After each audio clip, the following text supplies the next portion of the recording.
Hey there, this is Dan Richards. I'm one of the hosts at Trending Globally. If you like listening to this show on YouTube, we wanted to let you know that you can also find it on any of the podcast apps on your phone, like Spotify, Apple Podcasts, or Google Play. If you like listening on YouTube, we'll still post all our episodes here. But if you want more ways to listen, be sure to subscribe on your favorite podcast app. All right, on with the show. Thanks. From the Watson Institute for International and Public Affairs at Brown University, this is Trending Globally. I'm Dan Richards. On this episode, something a little different from what we normally do. Glenn Loury, professor of economics at the Watson Institute, sat in as our guest host and had a conversation about American politics that will leave you seeing long-standing policy debates in a new light. For those of you who aren't familiar with Glenn Loury, in addition to being a celebrated economist, he's also one of America's most insightful and incisive thinkers on race and public policy. He's been described as a conservative, but as he puts it in this conversation, I'm not saying I'm a person of the right. I'm conservative for a black guy. Okay, I'm an economist by profession. I'm heterodox. The other voice you heard there is his guest on this episode, Briahna Joy Gray. Briahna is a progressive writer and commentator and former national press secretary for the Bernie Sanders 2020 presidential campaign. On this episode, Glenn and Briahna debate some of the left's most prized policy ambitions, including student debt relief, Medicare-for-all, and increasing taxes on America's wealthiest citizens. Neither Glenn nor Briahna's political views fall neatly into America's two main parties. So while they don't see eye to eye on most of the issues they discuss, you won't be hearing many of the typical partisan talking points. Instead, you'll hear two independent thinkers respectfully debating America's biggest policy problems. Hopefully, you'll find it as refreshing as we did. A note before we start, Briahna is the host of the podcast Bad Faith, and Glenn is the host of his own podcast, The Glenn Show. This conversation was edited down for Trending Globally, but you'll be able to hear the full, unedited version on each of those podcasts soon. We'll put links to them in the show notes. They started with a few points they actually agree on. Here's Glenn. I'm happy to welcome Briahna Joy Gray. Briahna is hostess of the Bad Faith podcast, which my wife loves, and I do too, actually, although I don't love it as much as my wife does. As a graduate of Harvard Law School, is a former national press secretary for the Bernard Sanders campaign, and is a woman of the left. I think I could say that without embarrassing her. Absolutely. So welcome. I almost want to say welcome back, except you had me as a guest on your podcast, and I reposted it at the Glenn Show, I don't know, 6 months, 9 months ago, something like that, less than a year ago. And it got a lot of traffic. I'll bet the comments that you received are different from the comments that I received. How so? What do you think I received? Well, I bet your comments, well, how dare you, why were you talking to that guy? He's beneath contempt. He's a conservative. No, that's not my audience. I think that there are a lot of liberals like that. But there's a pretty significant cultural distinction between liberals and the left. And because the left is so erased from the public sphere, a lot of folks don't even really realize what we're all about. So the left, I think, is very much aligned with a lot of folks who identify as politically independent or perhaps conservative, that are concerned with a lot of issues about censorship, because it's often left-wing sites that are censored first in the first culling. So there's a lot of alignment there, because any quote-unquote fringe ideology are going to be the first ones hit. Okay, now I like this idea. Briahna and I are talking because we have our political differences, but we also have a common commitment to the value of discourse and to the integrity of journalism. I think we do. I think so. That feels right. So the left and the right, and I'm not saying I'm a person of the right. I'm heterodox. I'm conservative for a black guy. Okay, I'm an economist by profession, so that's going to make me a little bit, kind of neoliberal on certain stuff, prices and, open markets and things of this kind. But I don't know. I don't like the idea of me being a man of the right. That kind of rubs me the wrong way. But in any case, we're talking, and I think that's the thing. Do you think you're conservative do you think that black people aren't conservative? I was mooting this earlier today because a man on the plane with me was wearing a sweatshirt, a black guy, that said black capitalist. And I was sharing, I took a quick snap, and I was sharing it with some of my friends on a text thread. And some of the non-Black people on the thread were confused by it. And they're like, what is the deal with this shirt? I was like, no, this is a common strain, a common way of thinking among Black people who are like very invested in the system and are very proud of kind of land accumulation, property accumulation, playing the game as it is and not feeling like you have to reform anything to succeed. I think it's complicated. You're making me remember my Uncle Mooney. Now, I grew up in the 50s and 60s in Chicago. So Uncle Mooney grew up in the 30s and the 40s in Chicago. And by the time I met him, he was in his 40s. He was a hustler, and I don't mean illegal. I mean a guy that made money as every way he could find out to make money, buying and selling stuff. He kept a shop, a barber shop, and kept 3 or 4 barbers in there. And, he would, he'd probably sell a little stuff out the back door that might have fallen off somebody's truck somewhere or something like that. It might have a little grass in there if somebody was, But Uncle Mooney used to say, I tell you what, you call me when they start integrating the money. He was about integrating the money. And, he was a small business, storekeeping, hardworking guy. And you say, believe in the system. Well, I don't know if he believed in the system. I mean, he was a deep admirer of Malcolm X. He liked the straight back, defiant, independent, self-reliant, manly, if I may say so, he did, stance. He wasn't, asking for anything except get out of my way while I take care of my own business, protect my family, build my life, and et cetera. So yeah, that was Uncle Mooney, and I think that's pretty commonplace in African American history and culture. I was reflecting on how popular Ben Carson was before he ran for president among Black people, story. Generally speaking. Yeah. What do you call it? Healing hands or gifted hands? Yeah, gifted hands. Yeah. And how there's a certain among, I think about my other kind of the Black middle class families that I grew up with. There were only so many Black families when I was a little kid in North Carolina. And many of them grew up to be doctors. Many of them grew up to be doctors who really admired Ben Carson until his politics became more explicitly foregrounded. And there was this feeling of, even if you don't like the system, and a pride in having navigated it so successfully and achieved despite the odds. And therefore, an almost tacit investment in it that says, well, if I was able to do it, other people will be able to do it, which is frankly a rather, and I mean this not judgmentally, but just as an observation, conservative kind of ideology.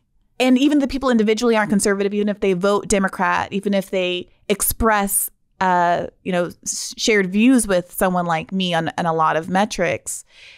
When I start talking about the kinds of policies that would substantially reform the system that they've succeeded in. Those are some of the biggest fights I've had as a leftist, is other like Black bourgeois people, my former classmates, people who have mortgages, people who have paid off their student debt.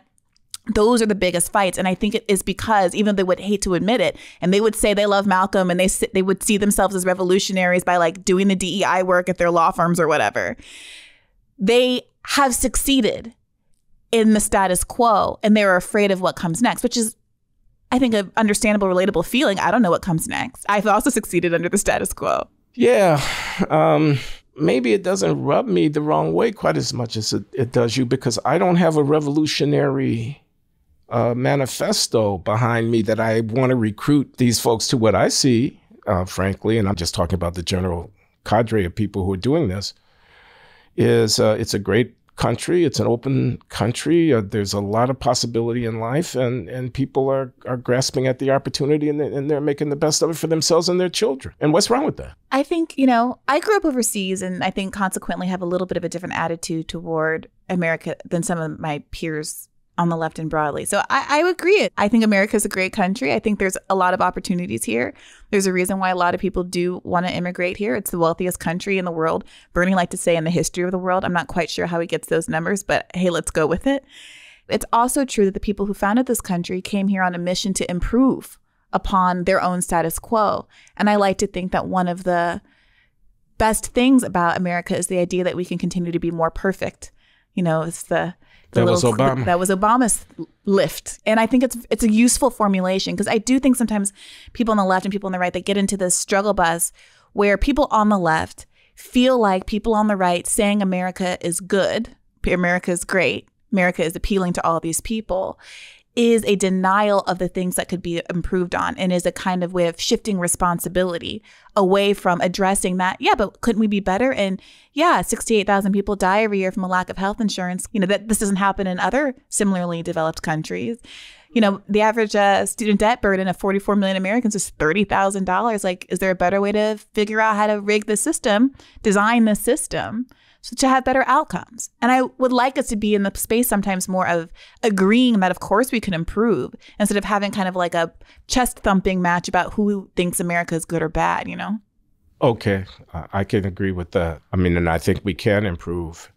And I think some of the battle, and that's what we're talking about here, we're both Black intellectuals and journalists addressing ourselves to public affairs issues from relatively different perspectives. I'm more to the right than Briahna, everybody. You're trying to preemptively distance yourself. But we can agree that it's a great country with great opportunity, and we can also agree that it's not a perfect country. It's a country that could be improved. And then it gets down to cases. And then we're talking about, what are the taxes? How do you regulate corporations? What do you do about climate mitigation? What is the inequality problem, and how do you address it? How do you fix the schools if the schools need fixing? What do you do about crime and maintenance of order in the cities and things of that kind? How much funding for education, at what level, and how? How do you hold teachers accountable if you're going to hold them accountable, et cetera? Is there one of those that you would prefer to start with first, get into first? I mean, we can get to a laundry list, but I wanted to talk more generally about left and right, because you made a point that I thought was really interesting, which is that people at a little bit off of the main beat sometimes have trouble getting their voices heard and worry about getting marginalized. For example, the Democratic Party did your man dirt. They really did dog him out. Correct. And it's still going. Have you heard about this latest with Senator Nina Turner in Ohio's 11th district race? Well, if I didn't know who Anita Turner was, my wife would divorce me. I mean, Nina Turner. If I did not know who she was, my wife would divorce me. She's had her eye on her for years. But tell us about her. Yeah, the Democratic Party is no friend to the left. So as you mentioned, they were roundly unfair to Bernie Sanders both in 2016 and 2020. But Senator Turner, who was one of Bernie Sanders' 4 campaign co-chairs, ran last year to replace Marcia Fudge's seat in the district that's basically Cleveland, Ohio. Marcia Fudge joined the Obama administration and left a midterm vacancy. In that race, Senator Turner, we call her Senator Turner because she was a state senator some years back. She has a long history in the district, very well liked in the district, was a professor at Cuyahoga Community College, a graduate of that college, has a real personal hard knock story that a lot of people relate to. She was ahead of the polls. Everything was going along swimmingly when her opponent, which seems to have been just kind of picked from the ether by the Democratic Party, you're hard pressed to find her speaking anywhere on the internet, saying anything, believing anything, has no real identity before any of this. Gets a huge influx of money that catches her up to Nina Turner, who'd been leading in fundraising up until that point, from a variety of groups that historically donate to Republican candidates. No progressive allies here. And in the final stretch gets endorsements from all the favorite Democrats there are, people like Jim Clyburn and Hillary Clinton. And she narrowly squeaks out a victory over Nina Turner. Now, Nina Turner's running again because it was a special election. Now there's the real election this year. It's coming up, I think, on May 3rd. The Congressional Progressive Caucus, led by Pramila Jayapal, who was for Bernie Sanders, most of the, all of the squad members and the CPC for Bernie Sanders surrogates, all of that. Ro Khanna was another co-chair, CPC. They just endorsed Shontel Brown, Nina Turner's opponent, over Nina Turner. Now, Shontel Brown wasn't even a member of the CPC until they grandfathered her in like a month ago just to validate, now it seems in retrospect, the choice for them doing so. Shontel Brown didn't believe in $15 minimum wage, Medicare-for-all, any of this stuff last year. Okay, she's an electable Democrat. Well, anybody in Cleveland is electable. It's a blue city. It's a blue district. That's not the issue. They can't claim electability. What accounts for the antipathy to Nina Turner's candidacy in the mainstream Democratic Party? She's a progressive. Well, why are they against progressives? Well, she's outspoken against the failures of the Democratic Party. She's outspoken against the failures of Joe Biden because she's advocating sincerely for the interests of working people, non-ideologically working people. So the reason why I feel such ideological kinship to so many people across the spectrum is because my first and foremost sense of identity is with those people who have identified that there's a one-party system that's rooted in neoliberalism and maintaining a corporatized status quo that makes life very, very difficult for the majority of people living in this country. We live in the richest country in the world, and 40% of Americans could not respond to a $400 emergency. Really think about what that means. A $400 emergency, people couldn't come up with $400. 40% of the country. That was a stat from before the pandemic. God knows what it is now. And we have the longest period in American history without raising the minimum wage. It hasn't been raised since Bush. And we're fighting over what exactly? You turn on the CNN or Tucker Carlson, they're all talking about the same dumb stuff, distracting us from these substantive issues that should be uniting us all, you know? Okay. I mean, in a way, you're not answering my question. I want to know, why is it that the Democratic Party, which is the relative left party in the mainstream American politics, is against these progressive ideas? They're not for the $15 minimum wage, or are they afraid they're going to lose some close elections if they don't hew to the center? This because Joe Biden took more money. It's money from billionaires and corporate donors than anybody else in the huge Democratic primary field, to 26 candidates or whatever it was. Okay. And money talks. And I think normal people get that. Normal people don't think that people are giving away money for free. There's no free lunch. Right. And Joe Biden admitted this in this kind of fabulous clip of him saying, well, of course, if you give me $20,000 and you call me, I'm going to pick up your call first before other people's. And I appreciate the honesty. Okay, so what would be wrong with this? Okay, so like applying game theory to the political scene, how can you win? So, probably about the median voter theorem, in political science, there's this idea that the parties tend to move into the center because if I'm on the left and you're on the right, or better, I'm on the right and you're on the left, if I move in your direction, I'll get half of the people in between the two of us, and that'll expand my thing. And you want to move toward me to catch that marginal person. And we end up in the middle.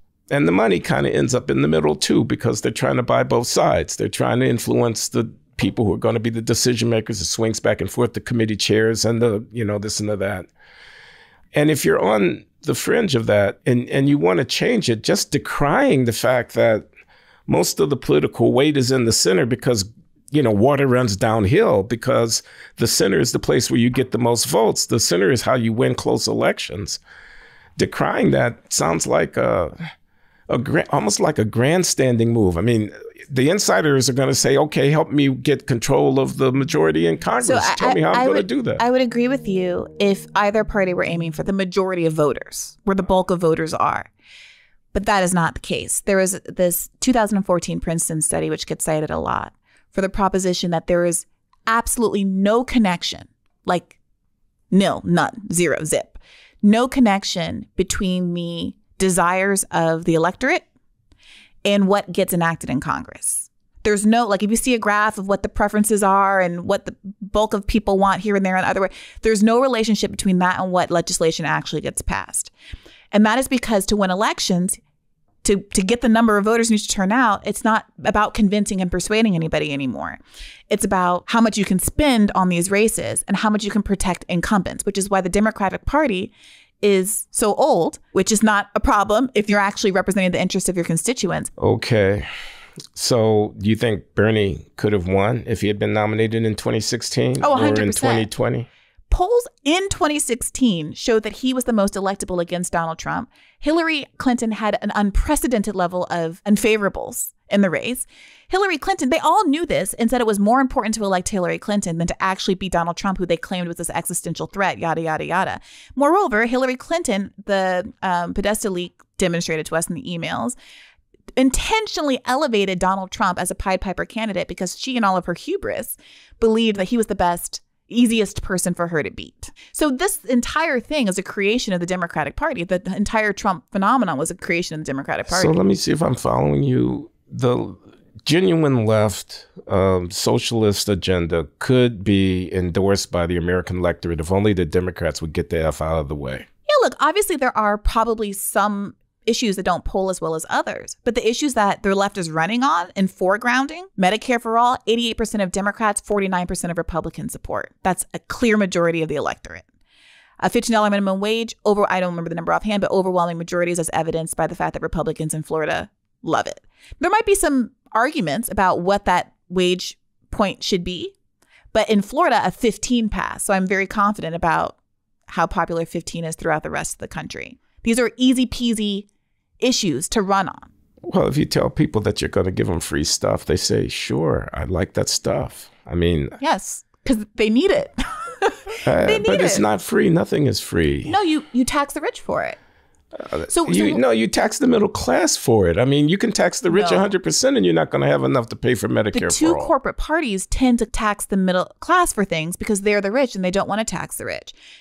Why do we have these conversations in a country? Why should it be unpopular to have a wealth tax on the top 1% of Americans? Why? That should be a no-brainer. We live in a real democracy and you have millionaires and billionaires. I think billionaires increased their wealth by 30% in the context of this depressionary event we just went through. They increased their wealth by 30%.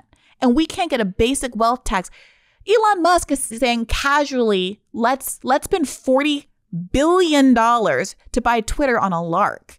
And that doesn't even put a dent in his earnings. He's increased his earnings by, I think, more than $40 billion in the context of the pandemic. He's not entitled to become rich. I mean, people are in business. 30%? They're doing various things. Their investments pay off and so forth. And so they're not robbing people. They're not stealing it. Capitalism is theft. That's a kind of passe. I don't think it's I'm passe. not persuaded of that. Okay, maybe we should talk about it. I think that's the idea that'll leave us all in poverty at the end of the day. There won't be any reason for anybody to do anything. As soon as they stick their head up above ground, it'll get chopped off by the levelers. So you said his investments are doing well. What if I never have enough money to have an investment?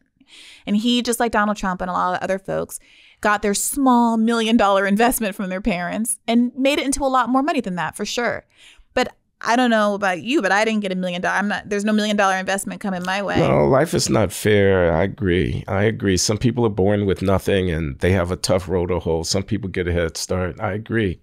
So his parents, who got their money by living in an apartheid system and literally exploiting. I mean, that's South Africa, man. I'm not making that up. No. It's not ancient history. It's like the 80s. And you want to confiscate his wealth because his parents were South Africans? No, I don't want to confiscate his wealth. For one, I think that there's an amount of money. I think I'm not going to waste any tears. There's literally zero impact on Elon Musk's ability to do anything or buy anything in the entire world that comes from me taxing him at a higher tax rate. It's his money. Are you against taxes altogether? Are you against taxes altogether? Oh, no. Okay, so we believe in the principle that the state should be able to take some of everybody's money in order to make sure the state is well run. But now we're talking about millionaires and billionaires. We're singling out people who've been extraordinarily successful. No. And we're socializing their property, in effect. They go out, they buy the company. The company goes up in value 10 times because they were lucky or they were shrewd or both. Now they're sitting on a pile of money and we decide, oh, you're rich. You've got so much. Let's, because there are people in the world who don't have enough to eat. And I'm saying that idea, when it gets embedded into government, into the power of law and into the instruments of, in effect, confiscation, will kill the golden goose that's making us all prosperous by drying up the incentives of people to go out and do things. I have two questions. Yeah. If I make $50,000 a year and I pay 30% in taxes, should Elon Musk, who makes $200 billion a year, I'm sorry, I don't actually know the number, but I think it's something around there, $2 billion, should he also have to pay the 30% in taxes? I'm going to have to say not necessarily because we're talking about labor income is taxed differently from. Well, let's just pretend it's the same. Let's just pretend he earns a salary of $200 billion a year, just for the simplicity of this.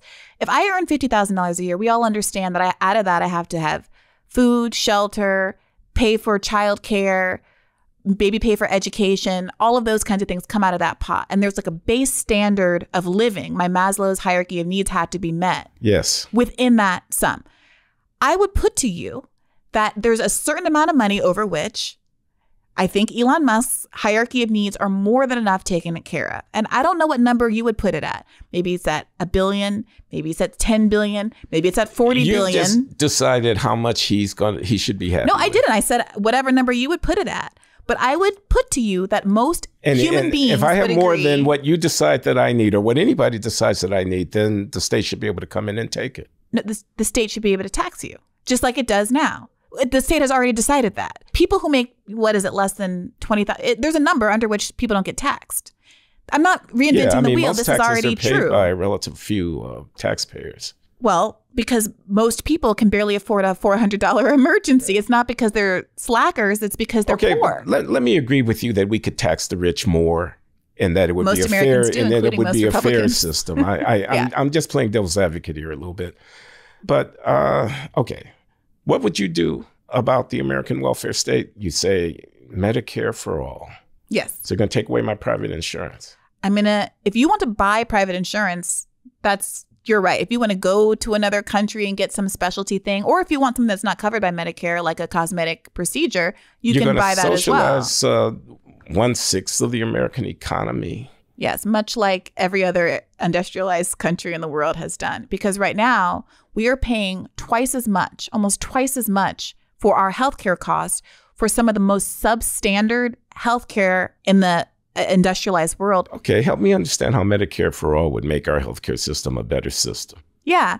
So as we mentioned before, Medicare is already the most popular social program in the United States. This is for the seniors. So seniors right now, if you're over 65, you get health care. Right now, we don't have a healthcare system. We have a health insurance system. And I think it's really important to internalize the difference.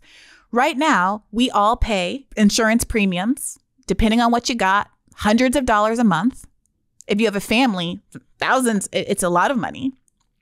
So that if we get sick, we still pay more because we have deductibles we have to hit. So you have to spend a certain amount of money. My old plan, I had to hit $7,000 before any of my needs would be covered.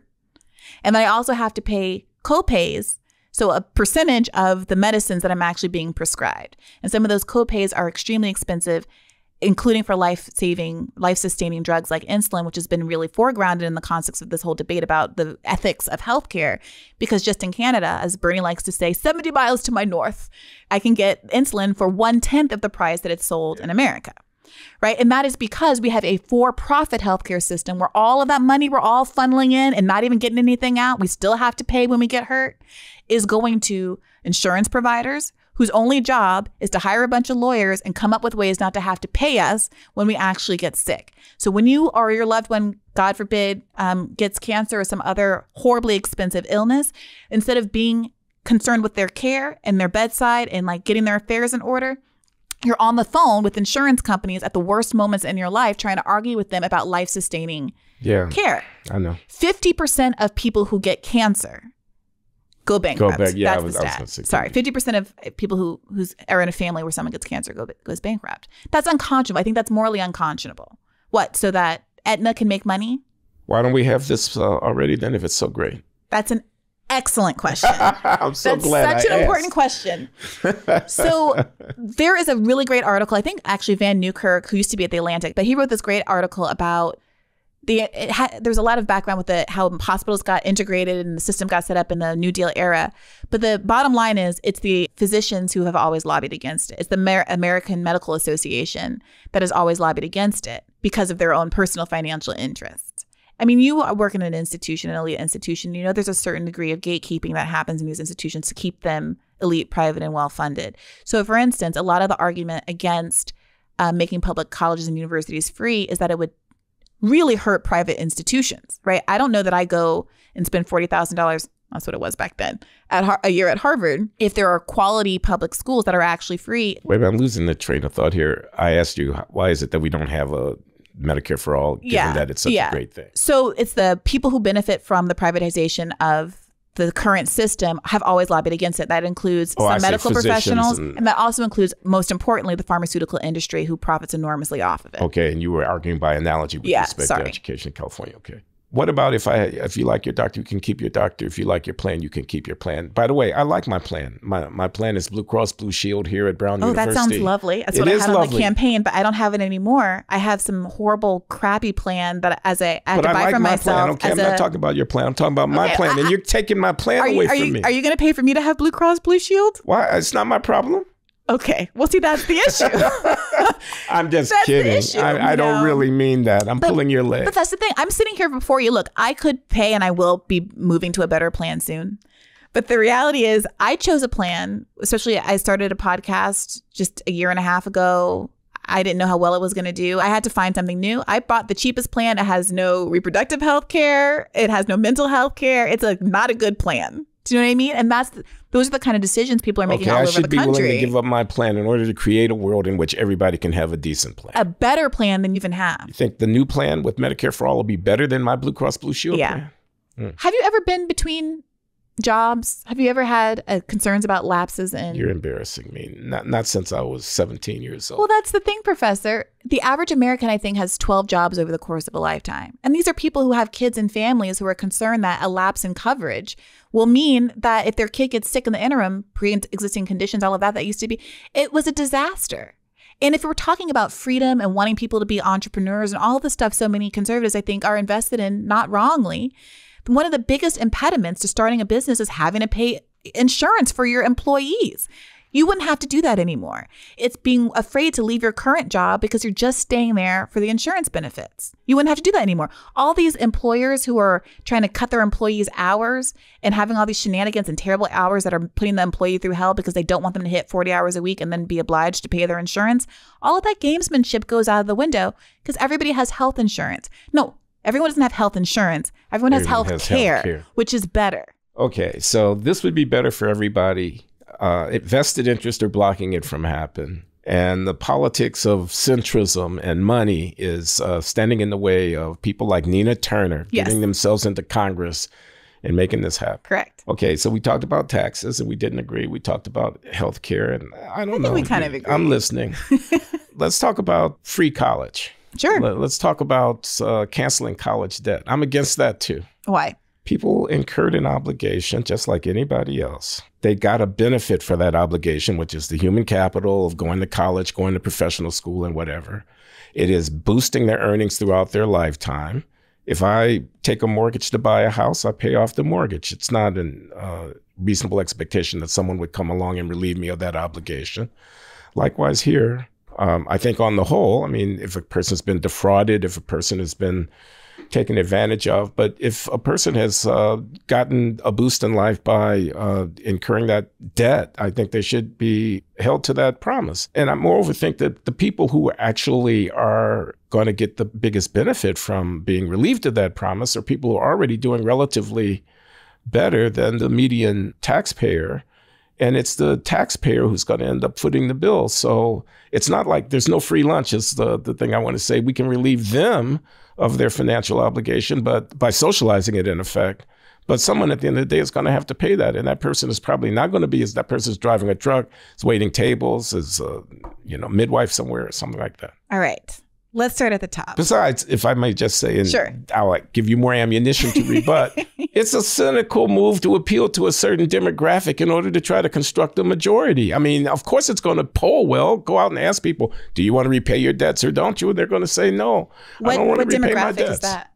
That's young people, college people who have debts. So I don't know about you, but my mom has student debt. My aunt has student debt. I had it until I was in my 40s. Okay. Obama didn't pay his off until he became a senator and his book started to sell. Okay. Well, we're going to... And the fastest growing population with student debt is seniors. And I forget the number. I'm sorry, I'm not on the campaign anymore with these stats on hand. But an enormous number of Social Security checks each year are garnished to pay people's student loan debt. And people didn't willingly incur this debt on behalf of... So that was your first point. So let's start there. You remember the 80s. You remember the 90s. I was there. Sadly. Same. You weren't, I was. Not the most cognizant or savvy, but I was there. And at the time, there was a lot of talk about why some people weren't making it, why Black people weren't making it, the wealth gap, all of these kinds of things, right? There was crime. We had tough on crime bill trying to address this failure of the social welfare state everyone was very concerned about. What was the narrative, the predominant narrative that I remember growing up? It was that you got to get an education. If you're failing, you got to get an education. I don't know. It was drilled into my head like nothing I can think of else by comparison. You got to go get an education. If you are failing in this world, it's because you didn't go to college. And all I knew in my life was I better get to college. I remember applying to schools. Obviously, I was a pretty good student. But I remember getting my first acceptance letter from a school that was not, it's a great school, but it's not that prestigious. And almost falling to my knees in tears because I thought, oh, thank God, I'm saved from the horrible fate of not going to college and being a big loser like the world told me I was going to be if I didn't go. And the narrative was, when it's worth it to take out this debt. It's so worth it to take out this debt, in fact, that the federal government says we're going to back this debt.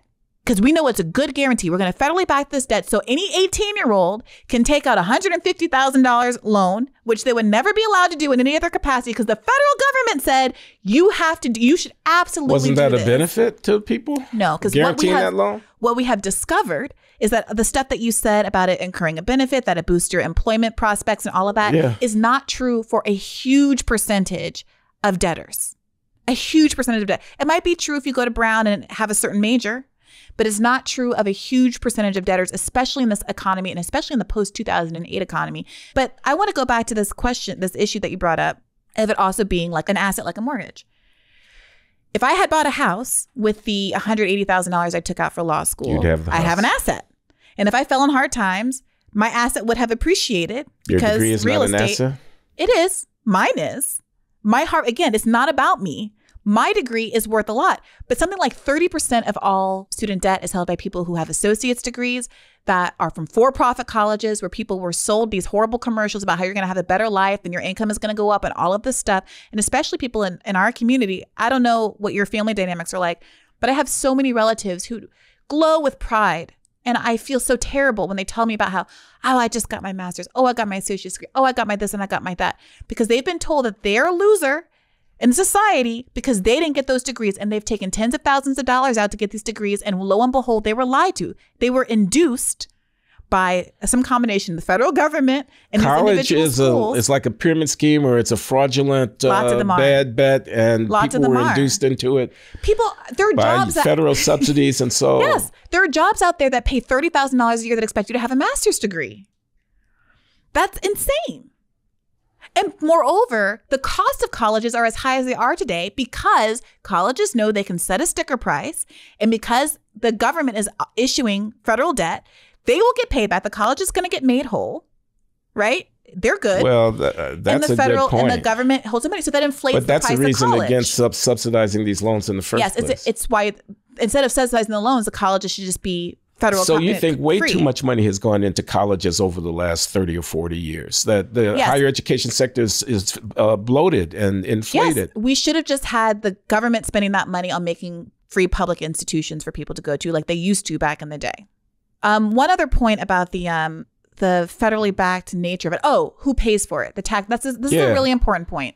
People say this all the time, that it's some working class person who's going to have to pay for it. Exactly. For one, I want to make really clear. If you are affluent, you did not take out loans. The interest rate for loans, unlike mortgages, because there's a lot of lobbying because rich people buy houses to keep mortgage rates low, the interest rates for student debt around the time I was graduating from college and law school was 8%. My loans are at 8% average. One's 8.5, one's 7.5. That's high. It is high. You know what that means for someone like me? And again, I'm not the test case. I'm just speaking from personal experience.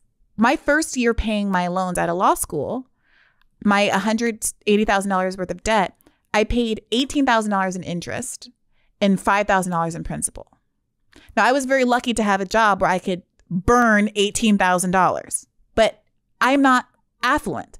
And my affluent peers, by the way, who went to Harvard Law School, they get to pay $180,000 for the same degree that I have, and I'm going to have to pay $250,000 for that. I'm not saying that the student who is indebted, or the former student who is indebted, is better off than the one who is not indebted. I'm saying the student who is indebted is better off than the average taxpayer who is a high school graduate. So that is partially true, but partially isn't. So I would say there are a lot of different kinds of debt that I personally would prioritize canceling if I were president of the United States.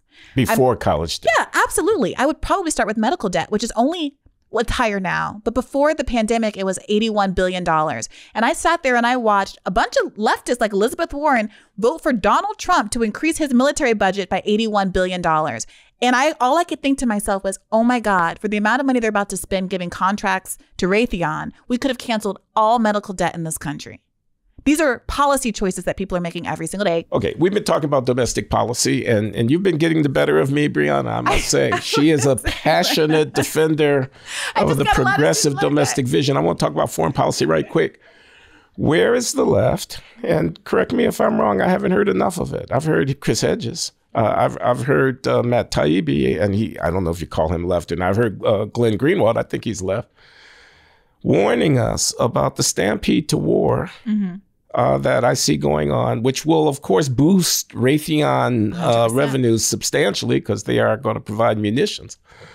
The stampede to war that I see, the drumbeat, everybody get on the side of let's go to war when we're talking about nuclear power, et cetera. Now, I feel a little bit bashful even saying this because we all know that if you have anything to say that is contrary to the, no-fly zone, send all the armaments, et cetera, and I just, have the feeling that a lot of people are keeping quiet about this and are afraid to stick their heads up out of the foxhole because they don't want to be called traitors and they don't want to get maligned and slandered in the public sphere. Yeah, I think that's true. I think that's true, and it's unfortunate. Another area where I think the left and the kind of Tucker Carlson right really actually align. What's interesting about Fox is that you can get two different views on that on Fox. You can turn on Fox and you can get Tucker Carlson saying war is bad, let's not intervene. And you can get Sean Hannity saying we absolutely have this moral right to go and help Ukrainians and we'll do whatever it takes and all that, which I think makes it a more dynamic network, to be honest. But yeah, one of the things that the left and the right, that sector of the right have in common is non-interventionism. And a question I've been asking repeatedly on my show of a number of guests who do not all agree with me. People were very frustrated with the stance of Bernie's foreign policy advisor, for instance, when he came on my show, because they felt like he was too unwilling to reflect on the foreign policy decisions made by the West, the United States, and NATO in terms of pursuing NATO expansion when they had agreed previously not to do so, and then also ignored Putin's repeated warnings that they were inching closer to a required conflict because there was a line in the sand. And acknowledging that history, that's not to say anyone is justified in an invasion or justified in any kind of killing. I am against interventionism when we do it. I'm against interventionism when Putin does it, invasion when Putin does it. But to not want to look at all of the historical context of what led us there and pretend that this is just the rabid, crazy actions of a lone wolf also means that we're not going to be in the right mindset to resolve a conflict. And a question that I've been asking folks is, are you going to take a beat and think about whether or not America should continue to play the role of the world's policeman? If you think someone should do something, what is the next step of deciding that it's America who should be doing it? If we're worried about lives lost, then let's look at the starving children in Yemen or whatever atrocity you want to pick out of a hat and say, if we want to spend money keeping people alive, why this and not that? And it becomes very clear very quickly that this isn't about humanitarian intervention. This is fundamentally about protecting what is perceived to be our national interest in a political response. And at very least, we should be talking about it clearly in those terms instead of pretending that it's about women and children and atrocities and all of those kinds of things. And to the extent that I have a political critique that I want to be carried out in potentially electoral terms, I want people to vote a certain way based on how our president is behaving in the moment and what he should be doing ethically, well, then I want to critique America. My critique of Putin doesn't do anything. And so a lot of leftists are being accused of being Putin's puppet. But yeah, it's a toxic time. It's getting less toxic, I think, though, as time passes and people are more comfortable speaking out. Okay. Well, this has been a scintillating hour of correction and rebuke from my reactionary politics, and I've learned from it. I've been with Briahna Joy Gray. It's been a pleasure. It really has been. We'll have another conversation sometime soon. How about that? I'm looking forward to it. Okay. Thank you, Briahna. Thank you, Professor.